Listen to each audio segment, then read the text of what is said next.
when we go to analysis, I think it's important that we run it clean, because I know that everyone at home is going to watch this game, everyone in the stadium will watch this game, and their first immediate reaction will be, the goalkeeper has to be stronger.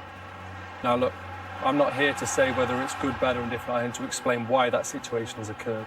So as Bayindir sets up here, he's looking out. He feels like he's got Mount, he's dealing with Saliba. As he looks out a lot across the edge, everything else is in place, and he's thinking, anything that comes to that near post, I can come and deal with. So this is before Declan Rice has started his run-up. Now, that's where he sees it, that's where the action is going to take place. Mount taking care of Saliba, Bayindir focusing on everything that's in front of him. Now, in the millisecond it takes for Declan Rice to approach the ball, and as he gets to here, the whole situation's changed. Saliba's removed Mount out of the way, and he's got himself locked in for a battle, for a physical battle that Bayindir wouldn't necessarily have been prepared for. So if we just move it on.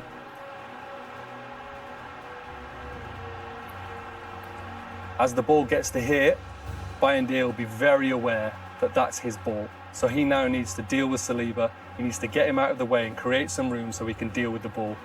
He'll be well aware he's not catching it, but he wants to get a good punch on it and clear his lines. Now this is the moment he just manages to free himself. He just gets away from Saliba. So he needs to get set here, and this is where he needs forward momentum. He needs to be setting off and attacking that ball. Saliba knows that. He knows what he's doing in this situation. Arsenal's strongest player, low centre of gravity, and he just gets the nudge in as Bayindir tries to take off. And that is why it results in him not being able to use his right hand, flaps a left hand at it, and Calafiori cannot believe his luck. Easiest goal he'll score. Now in this situation, personally, I would always want my teammate next to me. I want my teammate, I want Mount the other side of Saliba, so I could use him as a human shield. I'll be using my left arm up against him, because it's not a foul when you're pushing against your own player. It's now a physical battle. Like I say, he's up against Arsenal's strongest player. I'd be using Mount to get him away, clear myself some space.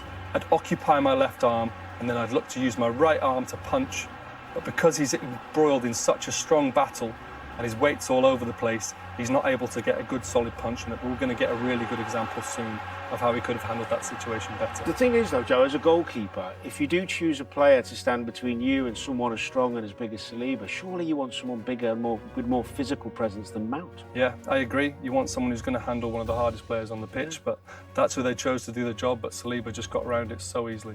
OK, and then, of course, Raya has, not long afterwards, the perfect textbook, almost, example of what you should have done. I mean, it wasn't the same move exactly, but a brilliant punch in what was really a faultless afternoon from him. Yeah, he had an excellent game. He had some really good moments, and if you're going to have a Premier League winning goalkeeper, you don't just have to make big saves, you have to command your box. And what I talked about is how he frees up his right arm so he's able to punch away from the goal. Deals with the lit, that's a tough physical battle, just gets that space so he can push it and clear his lines. That's music to his defenders' ears. But as we talked about, not only has he done that, that's his bread and butter. This save I thought he made against Cunha. Cunha looked a menace all afternoon. Now at first glance, not everyone would have picked up on that, but I knew straight away. That is such a sharp save. Brilliant. So many more micro adjustments, getting set. And it's a really smart shot from Cunha. You probably wouldn't have expected it. And here, to change the trajectory of the ball, there's no room for error. That's an incredible save, and Cunha knows it. He absolutely knows that's a brilliant save. He thought he scored. And as the ball comes here, late on in the game, your team's winning 1-0 away at Old Trafford. That's exactly what you want. Now, what Raya does so well is when he sets, he realises he's not coming for the ball, makes adjustments.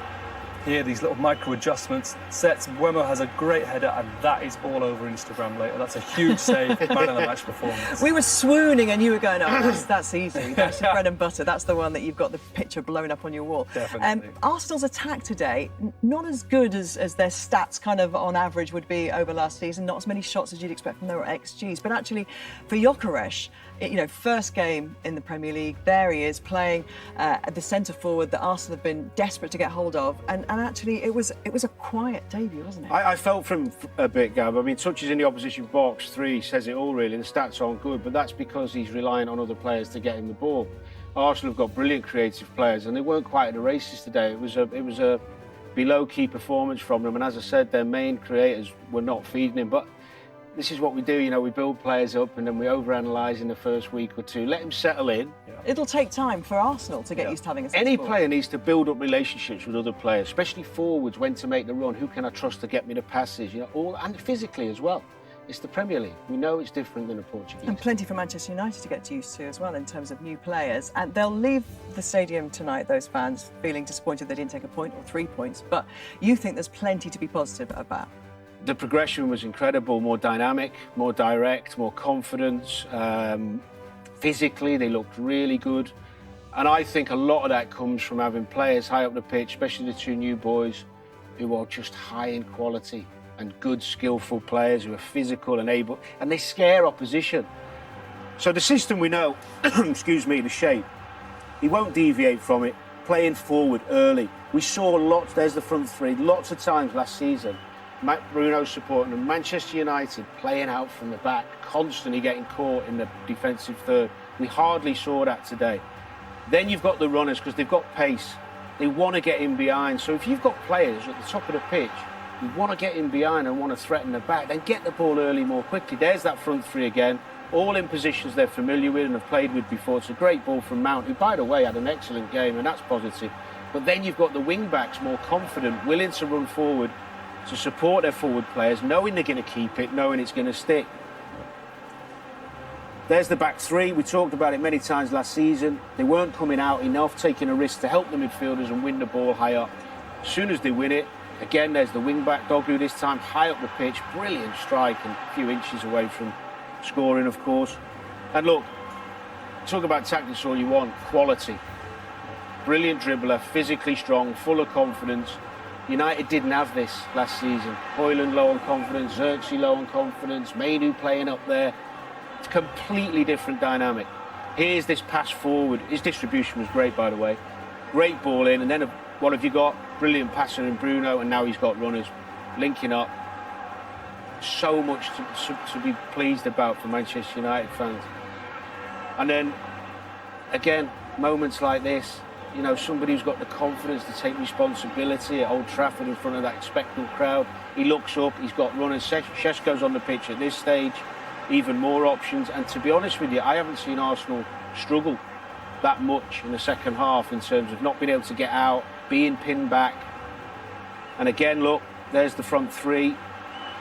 They get in the box, they've got numbers in there, and Bruno wants to round off his day. Good performance, and that's the save we were talking about. But overall, I mean, it's chalk and cheese, Gab, honestly, and Man U fans can actually be, I think, quite positive about this. 22 shots, and of course Šeško came on. Massive reaction, didn't he, from the fans in the stadium. Well, he needs to come into that as well. Exactly, and I was going to say, and that is a great positive for them, that presumably next week, Craven Cottage will get his debut. Yeah, he really is, and it feels like the new players that have had a little bit of time, you know, Cunha and Buemo, they've had a little bit of time, they've got the system, so they'll believe that Šeško, they can get him in, they can get him firing. So, Danny, what's the priority, you think, for Manchester United for the rest of the transfer window?